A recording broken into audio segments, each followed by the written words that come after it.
Hey y'all, it's Tactical Texan here. I thought I would try something a little bit different today.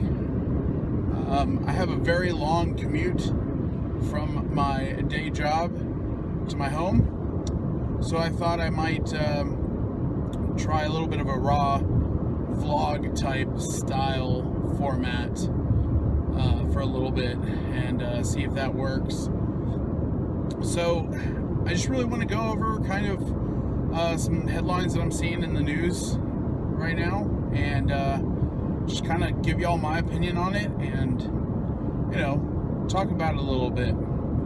So first thing I want to talk about a little bit is the VP debate. Man, I watched a little bit of that. I didn't watch the whole thing. Honestly, I couldn't make it through the whole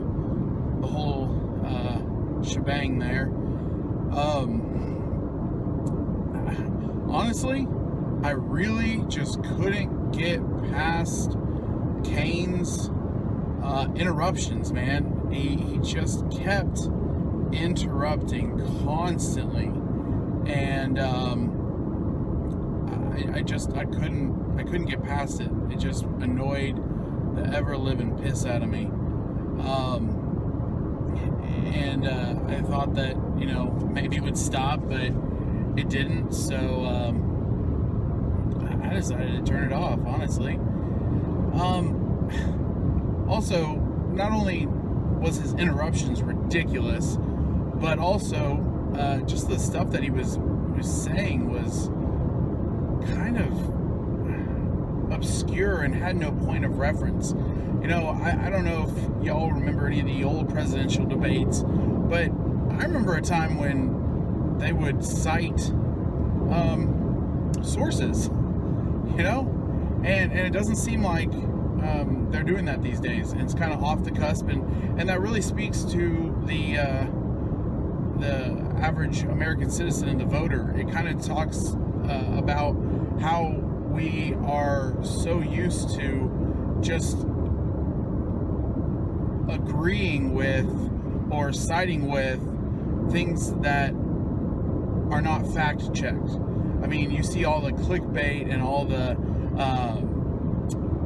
crazy headlines on the internet these days, and a lot of people that are writing those are counting on them just going off of the title.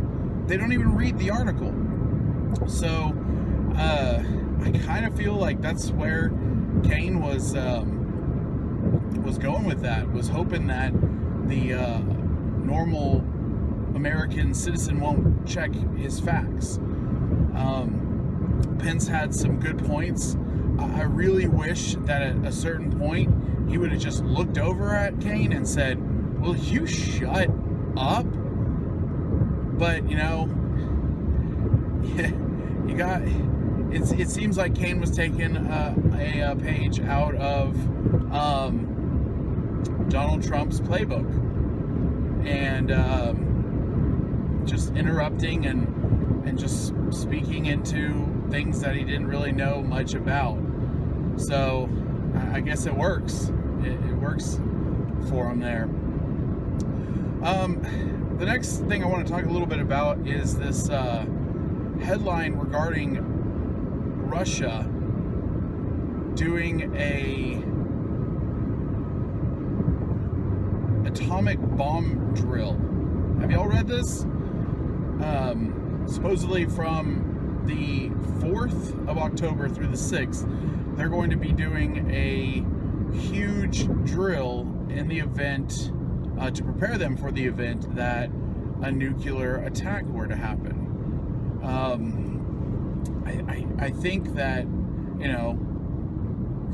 I honestly don't know what the whole mentality behind that is, because I don't really think that our government, as stupid as they are, would attempt to start a nuclear war. I mean, they're pretty stupid, but I don't think they're that stupid. So really, I think it may be just kind of for propaganda purposes. Do I think that they're doing the drill? Yeah, absolutely. I think they're doing the drill. Is the drill drill warranted. Well, North Korea is working on getting, atomic weapons, and Iran and several other countries that don't play well are also trying to get nuclear weapons. So is it something that needs to happen? I think so.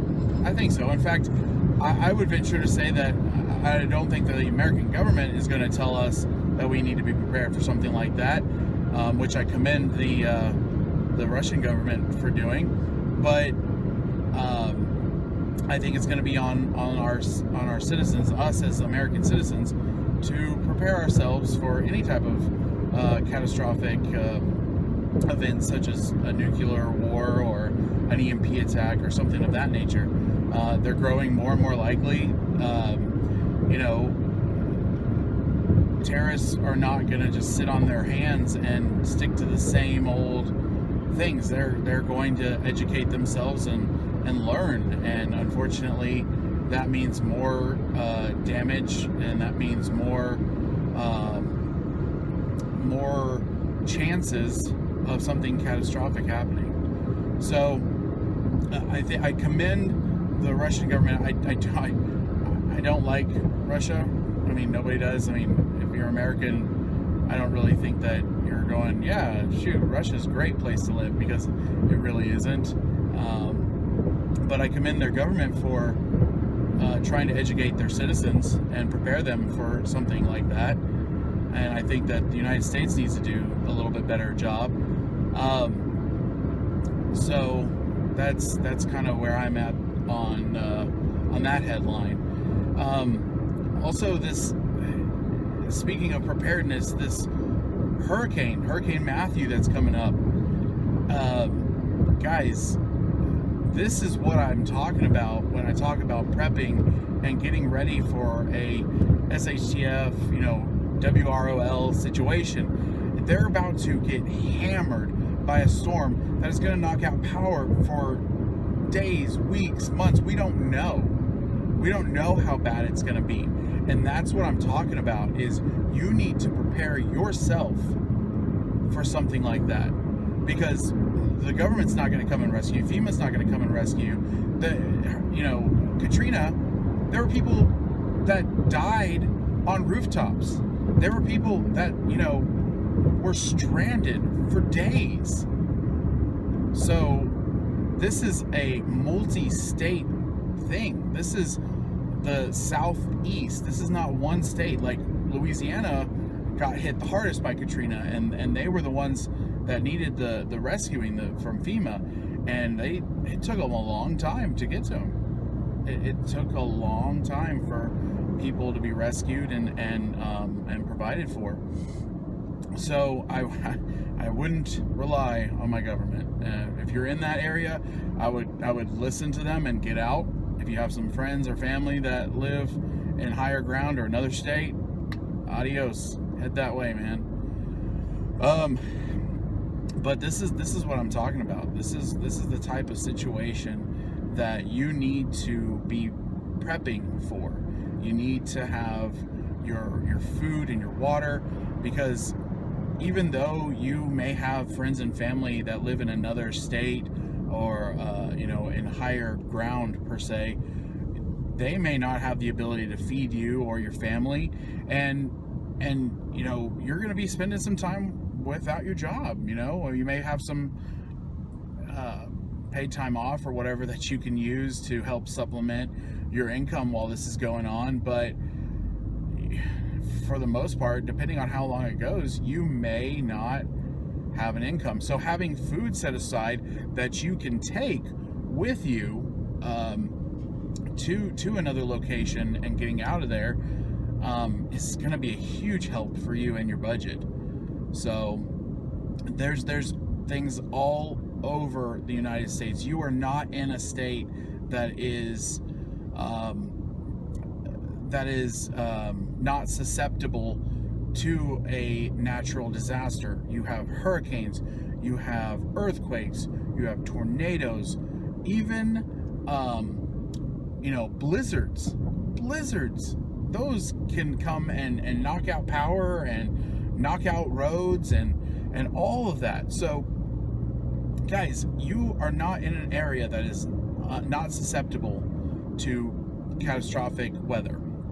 So you need to be prepping, you need to be keeping this in mind, and you need to make sure that you are on the lookout for events like this to be able to prep and be mindful of. So guys, being prepared is the utmost importance, and I can't stress that enough. You need to be prepared. So this is kind of just a quick video on a couple headlines that stuck out to me this afternoon as I was about to leave work. I thought I would try this out. I'm not even halfway home. So, and I started this, 10 minutes ago? So, it's just kind of an on-the-drive type vlog, if you will. And I think that's probably what I'm going to call it, on the drive. Because I spend a lot of time, I've got a lot of windshield time, if you will. And so I'm gonna try and do this daily if I can. And maybe if y'all like them, I'll continue them. Or it might be a short series, something that I do for just a little bit. But if you like it, give me a comment. Let me know what you think. I know this is really bad lighting right now because my route home, the sun is right over me, so you know my face is kind of hidden behind that.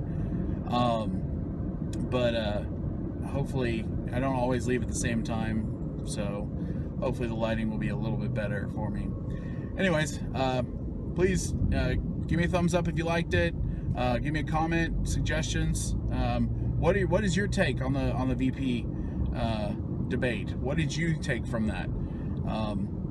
What do you think about this whole Russian situation that's going on? Leave me a comment, and I'll definitely stick around to reply to those, and maybe do an update video when I get the chance.